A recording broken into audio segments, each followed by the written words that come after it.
Hey y'all, I'm Amy Morgan. I am the marketing coordinator here for Pediatric Dental Associates and Orthodontics. And in today's video, we are going to be interviewing a PDAO mom, and we are going to be talking about her experience at PDAO as a mom, but then also kind of get specifically into her kiddos and how that's worked out with her and her family.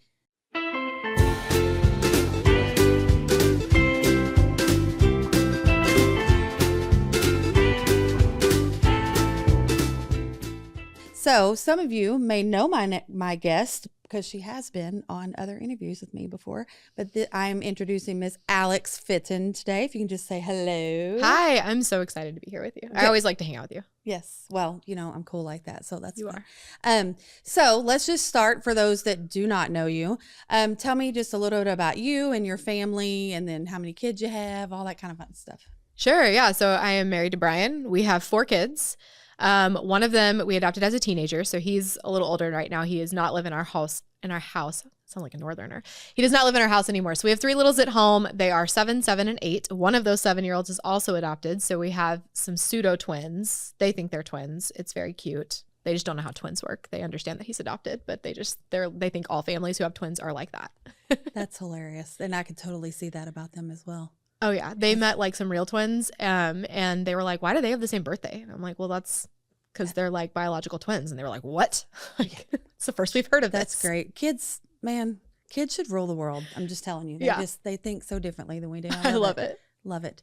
So I know you guys have been patients at Pediatric Dental for a while now. Yeah. And I know that kind of came through kind of our relationship together through our video processes and like things like that. And I know that there's been some rough moments and some not so rough moments, and all those things have happened. So just in general, can you just kind of tell our audience a little bit about your overall experience with PDAO? Yeah, absolutely. I mean, we've never been anywhere else. So since our oldest little at home was a baby, we've been with you guys, which is awesome. So we haven't really had to suffer through other experiences, which I love. But we have very different kids. We have 3 super different kids. And one of them is a lot more neurotypical. I mean, he does have ADHD, but that doesn't really come into play when he's at the dentist. And so they kind of pat his ego. He thinks he's very cool whenever he goes to the dentist. So he is like the cool kid. He's like, I get to watch Sonic the Hedgehog. I'm in. Yeah. In fact, he wants it to last longer. And then we have our middle one who is adopted. He was adopted out of foster care. He has some like stuff going on. And you know, I'll just share, I had an adoption podcast for a really long time. We're pretty open with our story because we believe that when people have more information about your kid, then they have better eyes for your kid, and then they can serve your kid better. And I know that some people disagree with that. They're a lot more private, and that's completely their right. But we would rather people have the information and the tools to treat our kiddos the way they need to be treated, rather than try to hide that or make excuses for their behavior. So our middle child, you know, he had a lot of drugs in his system when he was born, and that's caused some emotional regulation issues, some impulse control issues, and a lot of sensory issues, which the dentist is like this hotbed for sensory stuff. And so I've even, you know, the dentist with him is just never very fun because I feel like my whole system just gears up for there to be problems. But time and time again, I've always just been so impressed with how patient, like even when he is absolutely losing his mind, I never feel that from the assistants and the hygienists. Like they always just act like this is the norm. This is how kids act. And that makes me feel good because of course I'm like, I'm so sorry. And they're like, don't be, why are you sorry? And I love that. And then I guess it's like 3 or 4 years ago, we started doing quiet rooms for him. And that has been a game changer. In fact, I was telling you before, it's almost like when he's in the quiet room, I'm like, he probably doesn't need a quiet room. But then if he's not in the quiet room, we're like, he needs to be in a quiet room. So it's like, it's that much of a difference. Like when he's in a quiet room and he's had the same person with him consistently, and she always remembers him and he remembers her, and he's very like sassy with her, which is funny. And he's just like, yeah, it's fine, whatever. And they have a cute little friendship whenever we're there. But yeah, it's such a difference. Even with the door open, he's just chill. He watches his movie. He has his sunglasses on. He'll listen for the most part. In fact, a lot of the time, like when we're doing things like sealants or, fluoride or anything like that should be traumatic, it's like we're like, well, we'll try it and see how he does. And he's done really well. And it's shocked me every time. Yeah, so that's kind of like, in a nutshell, the story with him. I think, am I forgetting anything? Like, it's just been so incredibly relaxing to be able to take him and know that like people here get him. They see him for who he is. They don't see him as just his, you know, unique issues, but they also just see him as a kid, right? Which is huge. Yeah, right? and I think that's part of one of the reasons why we wanted to get actual parents into the interview process, because it is one of those things where you're saying how patient the assistants are and the hygienists are, but it's also like no kid loves the dentist, right? Like literally no kids, neurotypical, whatever. Like it's very like you start seeing the dentist, or you should start seeing the dentist at age 1, and then you're a 4-year-old who has a very strong personality, and you're like, why are you making me lay down to brush my teeth? Right. Like those things just don't make sense to kids. So you have, not only do you have that, just in general, kids don't like the dentist. Then you've got these kids who have been through a lot, and who the sensory issues and trauma and all these things. And it's like, the dentist is also a very personal, like very in your face, like literally in your face. Yes, literally. And so it's like, and I think some kids are really good at setting their own like personal space boundaries. And when somebody, a stranger, starts to invade that space, that is weird. That is not normal. And then they're also not old enough to know how to regulate their emotions and like, all these things. So that on top of everything else, like it's something that we really pride ourselves in at PDAO, to make sure that we understand that we basically treat every child the same. Like like their autism or the trauma or whatever's going on with them, like it really does not change a lot about the dental experience, because for kids under a certain age, I would say. But then, like you're saying, the consistency and the continuing to go and all of that. We had another mom on one of our interviews, and she was talking about how just continuing to bring them back every 6 months and get them acclimated. And that really is the main thing about pediatrics and pediatric dentists, is that they are trained to eliminate the future fear of the dentist. Yeah. So when they go on to that specialty, what their goal is to make sure when the child is no longer in their parents' home, they're continuing to go see the dentist throughout the rest of their life, because they have not had these massive traumatic experiences. Now, if they have had something happen at the dental office and they were scared or whatever, as long as you continue to work past that, don't stop it there and just say, well, that was a terrible experience and I'm not taking them back. If you don't take them back, then they're just going to see that as a trauma for the rest of their life, most likely. And the dental thing is going to be hard for them as an adult. Right. And I think we have enough going on that we should not have to worry about going to the dentist. So starting to bring your kid in an early age is very important. But I think you spoke to something that I think a lot of parents feel. And I know personally right now, you and I know a mom who feels this way, that they are so fearful of bringing their kid to the dentist, because the mom or the dad are like, my kid is going to act crazy, and these people are going to think that my child doesn't know how to cooperate or behave or whatever. And it's like, no, honey, like this is the norm. Like this is, if your child is not happy, like doesn't want to lay down, like that happens. I can't even tell you how many times a day, but we do get it done. And I think that is something that I really wish that all parents could understand that. Like, I wish I could just bring every parent in who has fear, give them a hug, and just be like, we got this. Like, it's fine. And so if you could just speak to a little bit about that, about, having your own fear of bringing them and how they're going to behave. Yeah, I think that actually brings up a really good point, which I was already planning on talking about, which is I love how much you guys listen to the parents, because so like when you're in the trauma-informed world, that's a big fear. Taking your child to somewhere where you might not be heard is terrifying, because your child's struggles, even if they don't always present themselves. And not everyone believes you. A lot of the time, I mean, we get so much like, well, that's just kids. And it's like, no, it's not. It's different. And I wish you would just listen. But that's never been our experience at PDAO. It's always been like, okay, we got this. You know, like I hear you, I see you, I believe you, which is, I mean, again, you'd be surprised how many people just don't believe you. And just eliminating that anxiety of, hey, we're a team. We're going to work on this together. I mean, you don't even like practice as a hygienist anymore, but you still come out like every single time and you're like, hey, Rock, lay down. Or, you know, hey, Jane, you're fine. And I love that just personal experience of like, I'm going to talk to you as the parent. I'm not just here to get a job done like a drone. This is an experience and I understand that it's personal and I understand that it matters and I am here to help. Yeah. And that is so calming. It's so anxiety eliminating. I can't even describe it well. It's so great.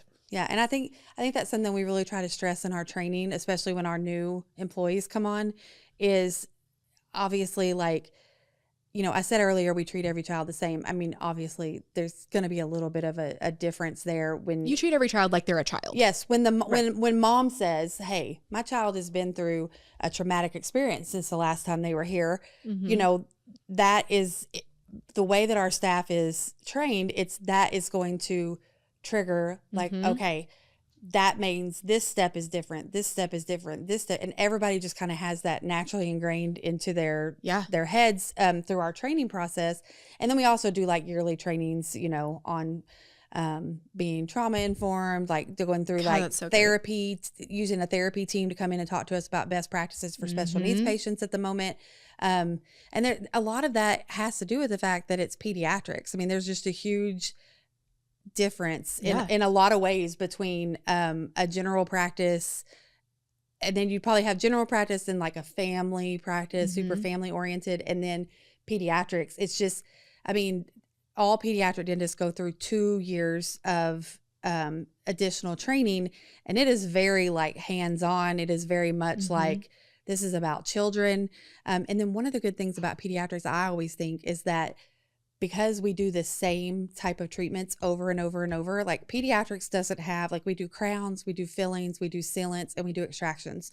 We're not doing massive root canals. We're not doing wisdom teeth extractions. We're doing what we would consider simple things, but over and over and over and over. So it's not like the dentist is coming from one room and doing a massive root canal and then coming over and having to do a permanent crown. Like they're not having to switch gears. It's the same thing pretty much repetitively most of the day.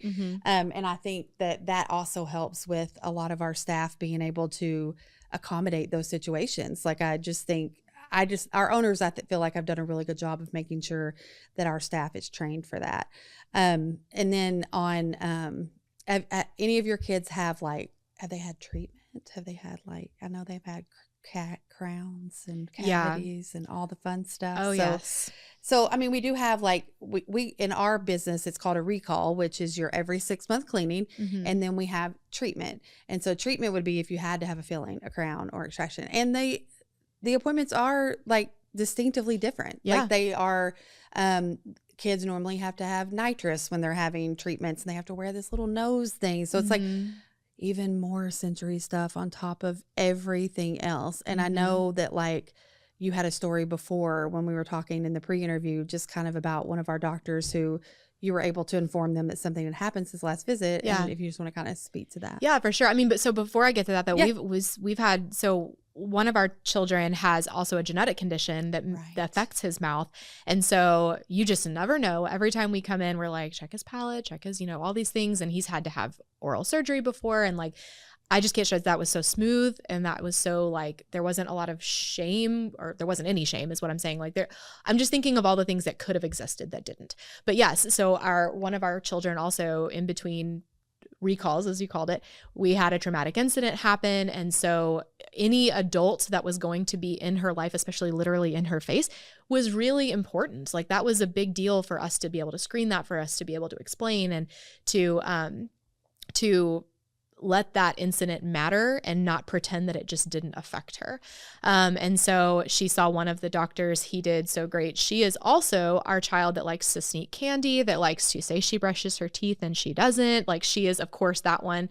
And so, I mean, she had to have a root canal and on a baby tooth, which is just good grief. And she's had to have multiple fillings. So, I mean, she's had to be in that room with the shots, with the nose nitrous multiple times. And of course, right. And so it was just really cool to be able to be like, hey, it has to be this doctor. You need to know that like being in her face, touching her, like all of those things are going to be kind of triggery. So this is not just going to be cut and dry. And I mean, good grief. It was like everything I said mattered. Everything I said was taken into consideration. And he was so great with her to the point where like, I don't want her seeing anybody else. He just knows how to approach her. He knows how to earn her trust. And that means so much as a mom. Yeah. I mean, it's, you know, it's another reason why, I mean, I've been with PDAO for like 18 years or whatever, but it's like, it's those experiences and those things that I like, that I know our practice was built on. And so that is what keeps me loyal as an employee, but it's also nice to hear that that's what keeps you loyal as a parent. You know, it's very, just being able to take those, you know, what probably was, you know, 30 minutes of his day and just being able to accommodate that situation and on the fly, right? Like that's you know, I feel like, but that all comes back to the yearly trainings that they have to do and like and staying on top of how our world is changing. And I know a lot of our dentists have done, do you call it trauma informed training? Yes, I don't even know that's what exactly literally what you call it. Yeah. And then have been like, I went to this really great class. I want the whole office to see it. So like, I mean, there's just some. Well, and if I can speak to that for a second, because I mean, again, being a trauma-informed household, because we have to be, it's a really big deal to have adults who it doesn't affect their life. It'd be really easy for that doctor to be like, yeah, it might have been a crappy 30 minutes for me, but who cares?